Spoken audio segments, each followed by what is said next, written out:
Hello, Internet Magic Man here with episode 4 and the final episode in our Learn How to Play Final Fantasy trading card game series. Now, from here, we're going to take everything that we've covered in episodes 1, 2, and 3, where we've broken down not only the standard rules, but a lot of the advanced rules for Final Fantasy trading card game, FFTCG.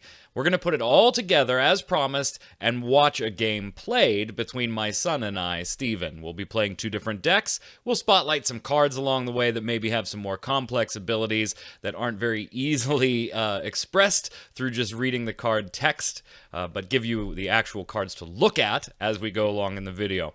Now, in future videos, I want to talk about where we're headed from here. Content-wise, I'm still going to keep producing content about FFTCG. Love it. Want to help grow the community in any way I can.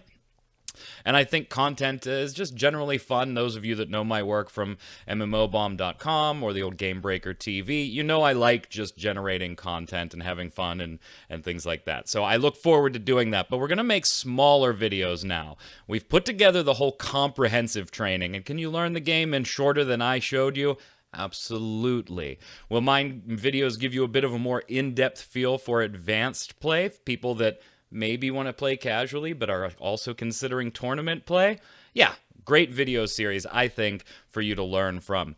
In future videos, we'll be doing smaller segments where we're talking about strategy, using main phase 2 to your advantage, countering, various things like that, when to mulligan, odds and ends on strategy. We may get into some deck building here and there. There are people that are already providing that type of content that are much better at that aspect of the game than I. I do like to theory craft and deck build myself, so I wouldn't totally eliminate it. Also, shout out to the Fredericksburg Turks, another content creation team. I met a number of them about 2 weeks ago at a local qualifier in Hagerstown, Maryland.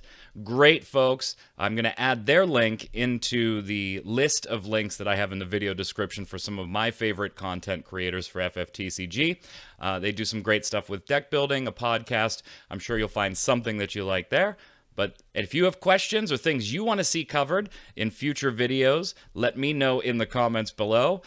And I really would like to do ruling videos, I think, too, where we get questions about certain card interactions or certain rulings. I think that would be fun. I'm not a certified judge or anything, so it would just be a player's opinion, but I think we could have some fun with that. And I'm sure we'll get some wrong along the way, but it'll be a blast to do it. So I hope you enjoy putting it all together as you watch a full game of FFTCG. Until next time, stay safe and stay out of that break zone.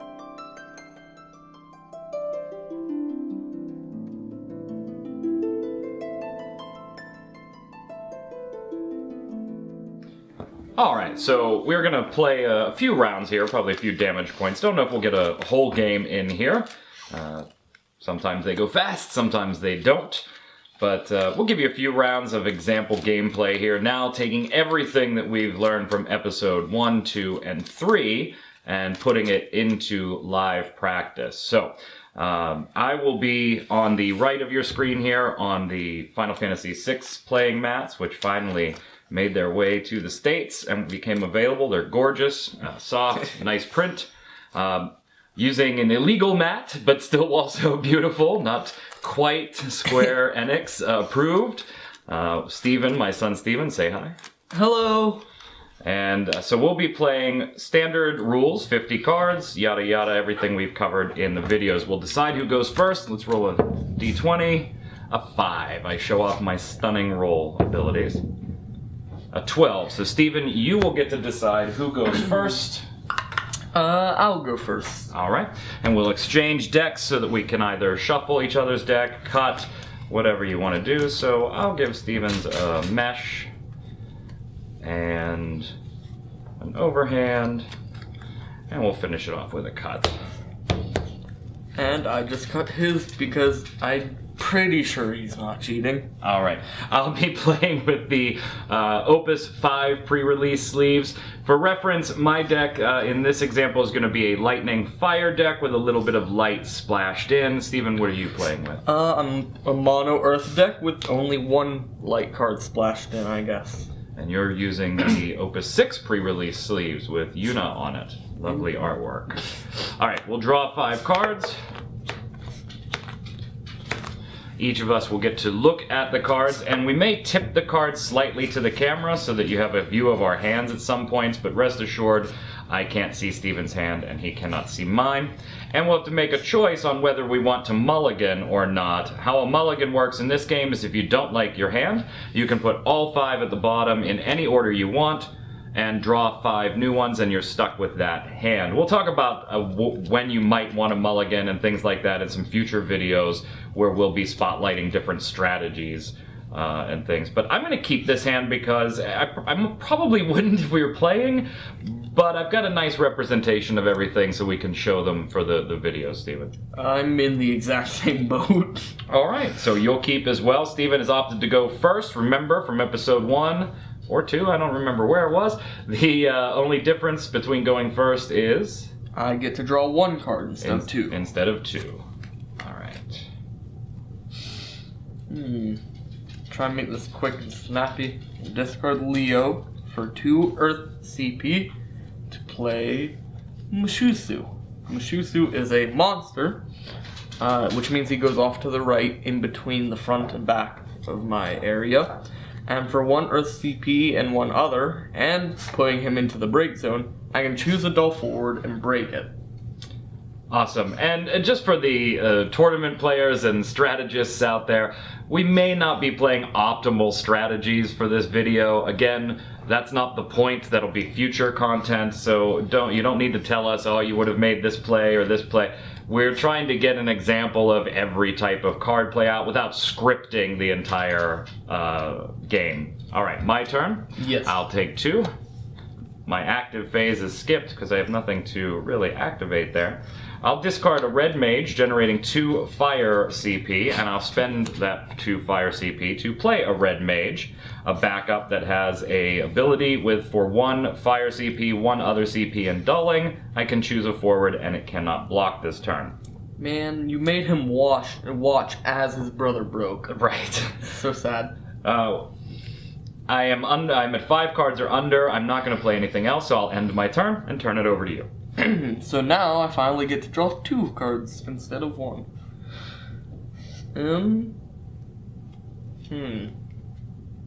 I'm going to discard Gigas, generating 2 Earth CP, and play Delita, a forward with 5,000 power, except when he blocks, he gains 2,000 power until the end of turn. Yeah, and I'm not going to show all the cards on the screen, but some of them that we come across, I may spotlight a little bit and bring them up on your screen because of abilities they have or lots of text that you're not going to be able to read in this camera shot. So we've already got a forward on the board. Yeah, but he cannot do anything because he just came out this turn. A little bit summon sick. No haste, huh? Can we say that? Right. No. I think we could say that. Okay. As long as Square doesn't say things like that, I think we're fine. Okay. Actually, I think that one they're allowed to say. It's the dull versus tap debate. Good grief. So I'll pass the turn to you. All right. Activation phase or active phase. I'll bring my red mage back up and draw 2 cards from my draw phase. And we're going to do things in a very certain order here. I'm going to dull red mage, generating 1 fire CP, since that's a fire card, to play Goblin, a monster of 1 fire cost. Great, so I didn't have to overpay by discarding a card. Goblin, if I put Goblin in the break zone at any point, I can choose 1 forward I control and give it haste until the end of the turn, and then draw 1 card as well. In addition, I'm going to discard an Onion Knight, Lightning forward, and Volker, a fire forward, generating 2 fire crystal points and 2 lightning crystal points, so a total of 4. And bring out Volker, a 4-cost fire forward, that when a category Volker or a category 11 forward enters your field, choose one forward. It can't block this turn. So we'll say that Delita can't block this turn. And Volker has a special ability as well. It'll allow me to choose one blocking forward and break it at the cost of discarding another Volker card. I'm going to break my Goblin to give Volker haste now that Volker's declared that Delita cannot block this turn. And I'm going to move to my combat phase. Do you have any reply? Nope. No. Shifting of priority and then gaining it back. And I will attack with Volker at 8k against a Delita who is unable to block this turn due to Volker's enter field ability. I also get to draw one card on the Goblin discard that I made. So the attack is to you as far as responding. Well, I can't declare any blockers, and I choose not to play something from my hand. So you'll take the damage. Take the damage. Ooh, an X. And ironically, you pop an X-Burst. So normally, Titan is just a summon. However, since it has the X-Burst icon, as we've talked about in other episodes, you get to pop the ability for free. So what are we doing? I choose one of my forwards. Well, Delita, obviously. And one of your forwards, Volker. Pretty easy decisions right now. Yes. Delita gains 2,000 power from Titan, and then does a damage to Volker equal to its power. So Okay. right now, it's 7, because it gained 2,000 power. Right. And it's going to do 7,000 damage to Volker. Alright, well that could have been worse for me. Luckily you had a weaker forward out, and so it didn't quite break Volker, and I'm about to end my turn, so he'll heal up pretty quickly. In main phase 2, I do want to play something else here. I'm going to discard an Odin and a Red Mage, generating 2 lightning and 2 fire CP, and I'm overpaying a little bit because I can only use 3 for this particular card. Now remember, I don't get to also play something for 1. You have to pay and spend. But I'm going to put Lulu out, a lightning backup that gives all lightning forwards I control 1,000 power. Now I'm in a pretty good state. I have a fire lightning deck, and I've got at least a backup for each, so colors should no longer be too much of a concern for mine as long as I can meet the numbers for everything I want to put out. I'm not going to do any other thing, so I will turn it over to you, and my hand size is 1 card. I'm good to go. Your turn, Steven. Well, I have nothing to activate, so I will draw my 2 cards. I'm going to discard Cockatrice to generate 2 Earth CP, which is enough to pay for Mushusu. It's 1 Earth CP and 1 other. I have 1 Earth and 1 other in the form of 2 Earth. So I will pay for him and pull him into the break zone to choose a dull forward and break it. I'm going to choose Volker. Alright, Volker being a little hasty and aggressive there, put himself in a bad spot. Again, not optimal play as far as my previous turn. Probably not something I would have done with Mushusu out there, but now he gets his butt broken because he's dull and sent to the break zone and I have no response. So you can continue with main phase 1. I will not do anything else in main phase 1. So you'll go to combat? To combat. I will declare Delita as an attacker. I have no response and no block, so I will lose Estinian due to damage. That's a pretty bad That's a beefy damage. hit. Yeah, that's a beefy hit. In main phase 2, I am going to discard Sarah Mobius for 2 Earth CP, and then overpay for an Evoker, which is just a basic backup. But you were playing backup light until now, so probably not a terrible idea. I'm done. So All right. It's your turn. I think we've gotten the point now of a few rounds, so let's pick up the pace a little bit. Yes. And I'll move to active phase, draw phase, and I will discard Onion Knight, dull Lulu, and put out Ilua. And again, this is probably a card I'll show on the screen just so you can see all of the abilities here. Very useful in a number of ways, but primarily right now, very useful for the haste function. And getting 1,000 power from Lulu for being a lightning backup. We'll move to combat, and we will swing with a 7k Ilua. I will allow it through. Ooh. Main phase 2, I have no actions. I only have one card, so I'm good. I'll turn it over to you. Active phase. Draw phase. Well then. Main phase 1, gonna play a Psycom Warden. When he enters the field, I get to search for Psycom Warden. Alright, so we have our first search, and remember search is a keyword that has a specific meaning, meaning your deck, unless the search specifies some other place. Search your break zone. If it's just the word search, that's your deck. Steven's going to go through, get another Psycom Warden, show it to me to prove that he took the correct card that he was searching for, or the correct type or category, whatever was the case. Shuffle his deck, make sure you shuffle, and then he'll offer it to me for a shuffle or cut. In which case, I'll just give it a cut here, and we'll return it. Steven can take the Psycom Warden to his hand and keep going. Just a general note there. I usually prefer to show the card for the entire length that I'm shuffling in case they need to read it. And then once I offer them the cut, I'll take the card back to my hand. And that just ensures that they know Good courtesy move. I'll then discard another Berserker to play Preesh, who you're probably going to have to put up on the screen. Yeah, lots of abilities there. Just know that she's kind of annoying to get through right now, because if we kill her and send her, or break her and send her to the break zone, Steven will have the ability to cast or bring to the field a much stronger version of Preesh for almost next to nothing as far as cost goes. I'm going to go to combat phase. Okay, no response. Attack with the Lita. We'll take the damage. Lose a Lulu, but I'm okay with that. I already have a Lulu in play, and she's only somebody that can be out with one copy of.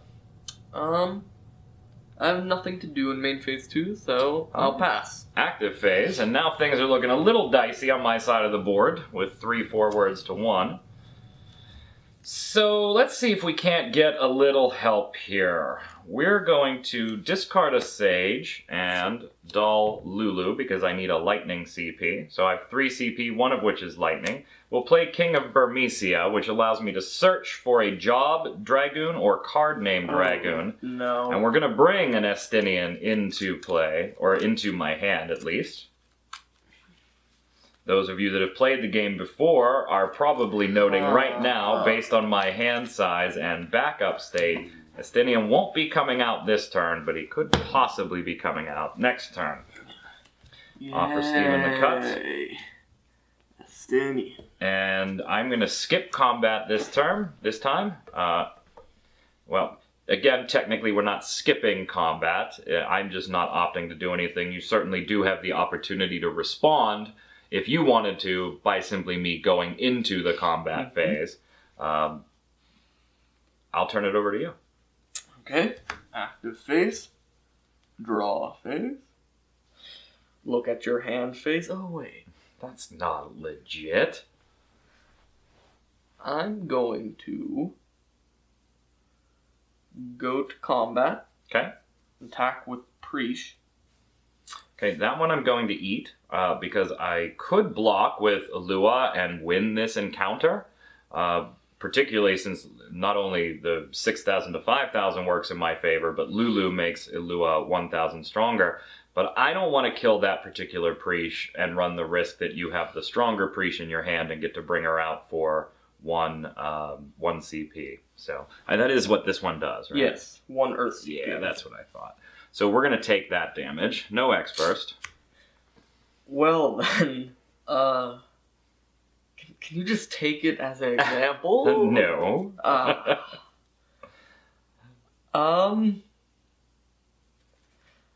In that case, I suppose I'll pass the turn to you. All right. And now we'll go to active phase, draw phase. Oof. Not exactly stellar material here right now, but that's all right. We're going to try and make a play. We'll get rid of a goblin for 2 CP. Dull, 3 backups of varying elements. Lightning is the one that I needed. Oh, so we've got a total of 5 CP. We're going to bring out Estinian. Definitely a card I'll show you on the screen, because the abilities can get a bit much here. But in short version, anytime Estinian attacks, if you declare a blocker, that blocker's automatically broken. It never goes to damage resolution. And for 1 lightning CP, Estinian can activate, meaning take him from dull to active, and a swing or attack a second time. You can only do that once per turn, though. So Estinian, pretty beefy to deal with when he's on the attack, but there are ways around him, forcing him into a block, using a summon, using some abilities to chip away. Not terribly powerful if he's doing anything but attacking. When attacking, though, it can be a bit annoying to deal with. Fortunately for Steven, I don't have 5 backups out, which would have, on Estinian's card, given him haste. So he's not a hasty Estinian, but he is an Estinian nonetheless. No combat from me, nothing in main phase 2. I will pass to you. I'm going to activate Breach, draw my 2 cards. Not bad. Not bad at all. I will discard Psycom Warden and Guy. So I have 4 Earth CP to play Wool. Again, another card I'll put on the screen. Just know that he has a number of abilities, and every time Steven goes to attack phase, he'll get to choose 2 of those abilities. I'm now going to go to attack phase. Alright, so you've got a number of choices from Wool. Which 2 will you use? I'm going to...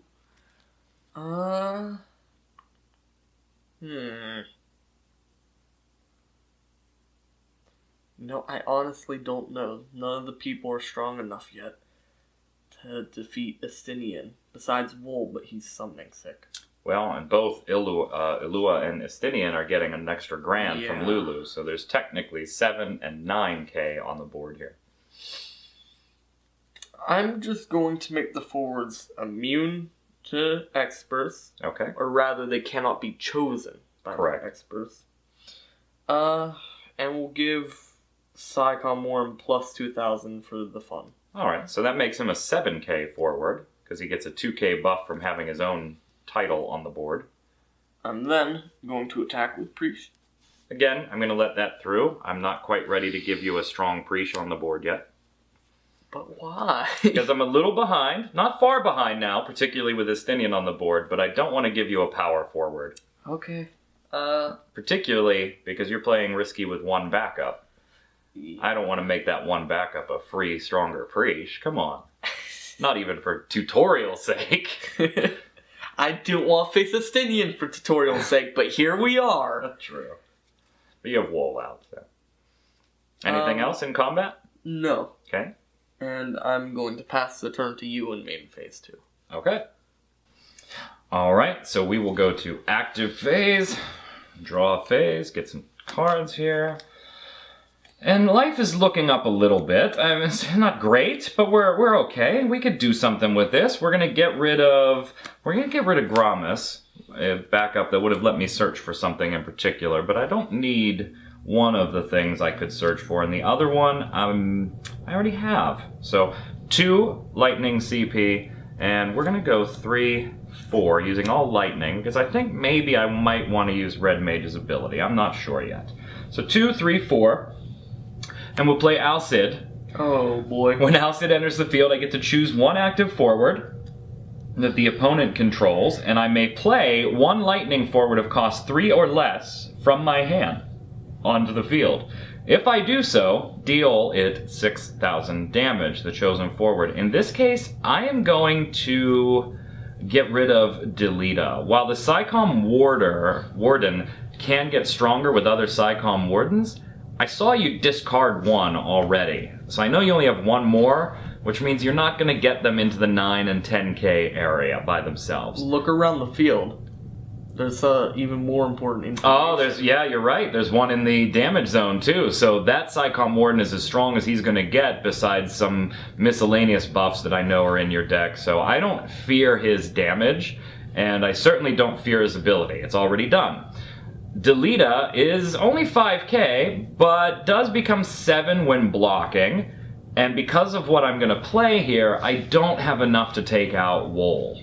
So, I would love to make my target for this, but it would just be splash damage. So, we will choose Delita, and I'll give you a chance to respond, making Delita an ineligible target. In this case, they have to be an active forward, so you could find a way to dull Delita. No response. No dice. I get to play my 3-cost forward, in this case Cypher, and 6,000 damage resolves on Delita, breaking Delita. And Cypher hits the field. Now Cypher doesn't have an ability of when he enters the field, but again, this is a card I'll show on the board because it can be very beneficial in combat. And I think what we'll do here is we'll discard Sage for 2 fire CP and dull Red Mage, paying 1 fire and 1 other CP and dulling to choose a forward and it can't block this turn. I'm going to choose Psycom Warden. Now this doesn't dull Psycom Warden, you just can't block. So the only viable blocker you have right now, Steven, is Wool. And I am going to swing with Estinian. Can I please respond to entering combat? Absolutely. I entered combat phase. Go ahead. You fell right into my trap. I'm going to cockatrice Estinian. So he good cannot move. attack, block, or take damage. Good. So Estinian's kind of immune from everything this turn, but it locks him down. I can't attack with him.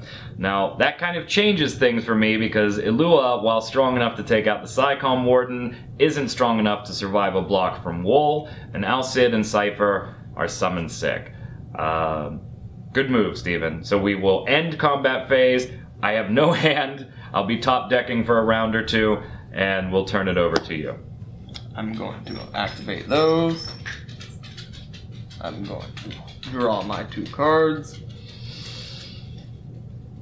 I'm going to go to attack. All right. I'm giving Wool Brave and Alright. plus 2,000. All right. So we've got a 10k forward now that we're dealing with. And we'll attack with that 10k Brave.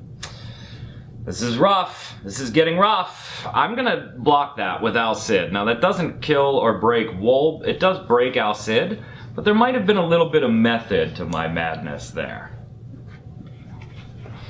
Just saying. I will then attack with Preesh. And I'm going to let Preesh pluck away for what is... double Vaughn's. Probably what? Preesh's 3rd point of damage by themselves? Yep.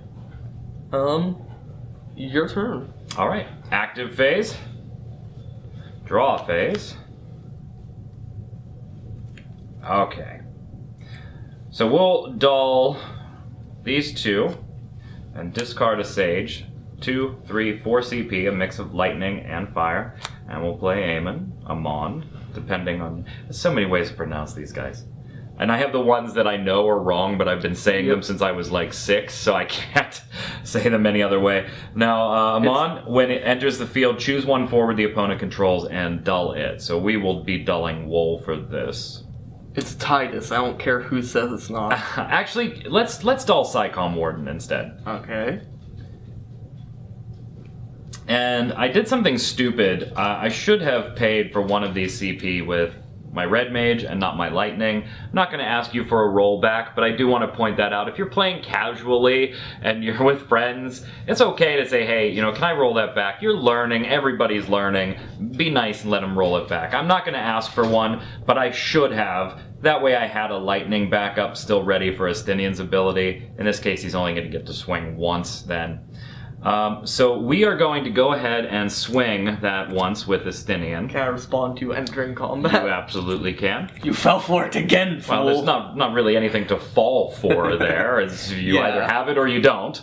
So he is locked down again. This time, however, I am going to change things up. And I'm going to swing with Cypher. Because Cypher's ability will help me take out Wool if Steven decides to block. Well, then and keep in mind that Cypher is 7,000 due to Lulu. Why would I allow Wool to die? I'll just take the damage. I probably should have let Wool die. And I would like to keep 3 forwards up. I would have kept 2 up, but Estinian gets to stand for another turn. I'll turn it over to you. Active. Draw.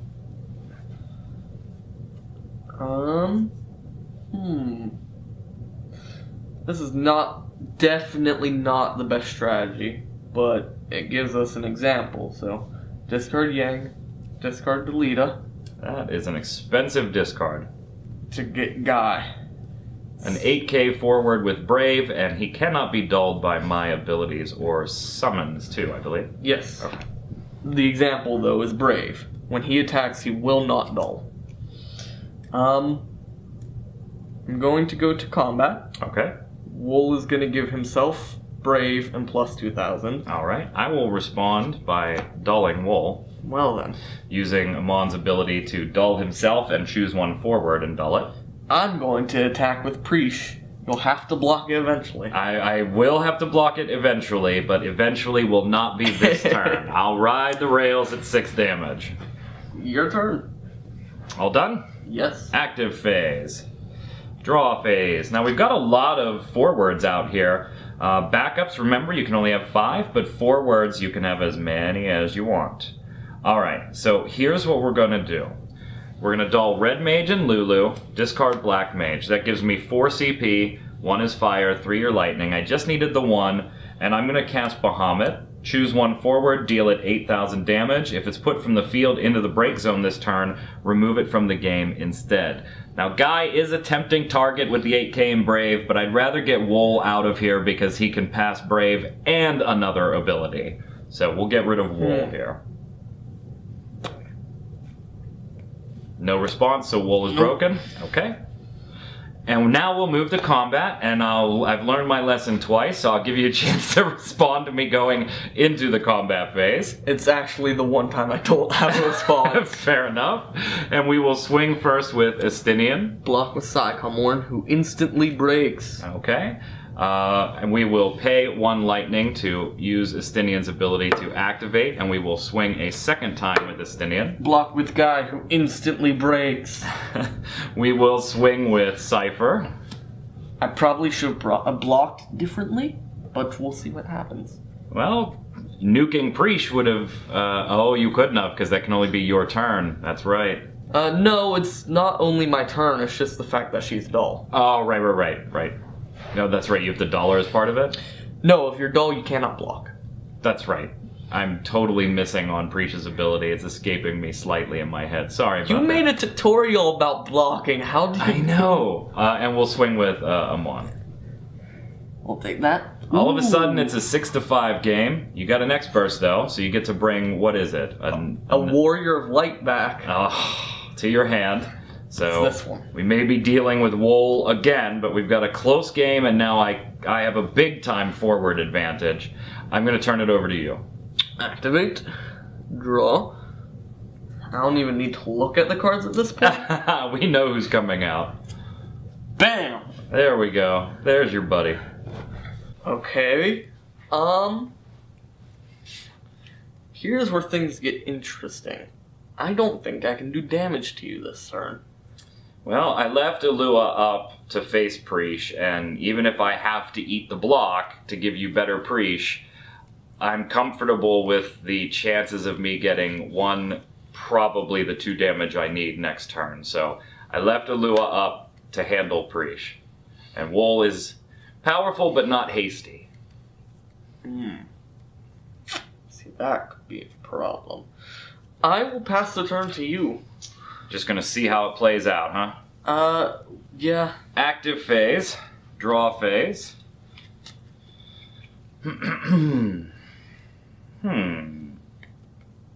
Alright, we're gonna not do anything in main phase 1. Not yet. So we'll go to combat. And, well, I mean, we can kind of... I don't see a way that I don't win here now. I would need to pop an X-Burst. Yeah, and a pretty good one, too. But that's not impossible. So you have to play it out. You can't just say, well, I have 4, game over. No, you got to play it out. And so in combat, we'll start with Estinian, just because we don't have to worry about damage resolution. You know what? If I'm going to pop an X-Burst, it's going to end up being the top card. So I'm going to just try my luck before blocking. There you go. It wasn't. We'll activate Estinian and swing the second time. I'll block with Preesh. Okay. Pay the 1 to get better Preesh out, but it comes out dull, so it's not no helpful. block capability. We'll swing with Cypher, who, remember, gets 1,000 from Lulu and reduces a blocking forward's power by 2,000. I'll block. It breaks Wool. And my heart. And your heart. And we'll swing with, who do we want to give the final blow to? We'll give it to Alua. She served admirably in our armed services here. She killed the Leah. Good game. Yeah. Good game. 7-6. Now, hopefully, I mean, we didn't expect to finish a whole game or not. This one was, 20 minutes or so, maybe a little longer. But you got to see a lot of interactions, a lot of damage resolution, a lot of summons, some X-bursts even, some monsters. I think it was a pretty good example game, so hope you'd enjoyed it, and watch for future content where we start breaking down little bits of strategy. Now that you know how to play, and you've seen an example game from watching the first 4 episodes here, we're going to start making smaller videos that are more geared towards individual strategy. How to use the mulligan to your advantage, how to use main phase 2 to your advantage, because I think that's something, Steven, that a lot of new players kind of don't really utilize as much as they should. They use main phase 1 to put a bunch of things on the board, they go to combat, they end their turn. Not really taking advantage of how powerful main phase 2 can be, and other deck building tips and strategies and a ton more content. But before we go, Steven, do you have something coming from being a new player that you want to give them and new players as advice? The only piece of advice that I could give you is that when it comes to deck building, don't be too ambitious for a start. The way I made this deck was just, I wanted an Earth deck, and just that, just Earth. So I put together a deck, and it flopped miserably. Yeah, it's taking a bunch of strong cards does not necessarily a good deck make.